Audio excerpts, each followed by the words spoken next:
ঠাকুরগাঁওয়ের পীরগঞ্জে পূর্ব শত্রুতার জের ধরে আহসান হাবিব সবুজ নামে এক অসহায় মুদি দোকানদারের দোকানে হামলা ও ভাঙচুর করার অভিযোগ উঠেছে প্রভাবশালীদের বিরুদ্ধে।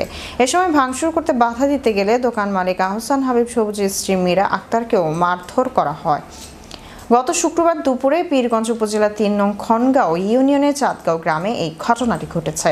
এ বিষয়ে ওই দিন রাতে একই গ্রামের জামাল উদ্দিন জাপান, হাবিবুর রহমান রতন, নিশাত আলী, নয়ন আলী, মুজিবুল হক সহ মোট 7 জনের নাম উল্লেখ করে পীরগঞ্জ থানায় একটি এজাহার দায়ের করেছেন ভুক্তভোগী দোকান মালিক আহসান হাবিব সবুজ।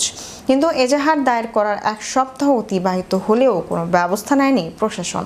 এতে নিরাপত্তাহীনতায় ভুগছে এই অসহায় পরিবারটি।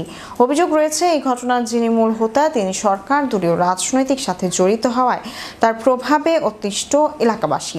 তবে অভিযুক্ত জামাল উদ্দিন জাপান ক্যামেরার সামনে বক্তব্য না দিয়ে তিনি নিজেকে নির্দোষ দাবি করেছেন। এই বিষয়ে মুঠোফোনে পীরগঞ্জ থানার ভারপ্রাপ্ত ওসি আব্দুল হাকিম বলেন, এজাহার পেয়েছি, তদন্ত করে ব্যবস্থা নেওয়া হবে।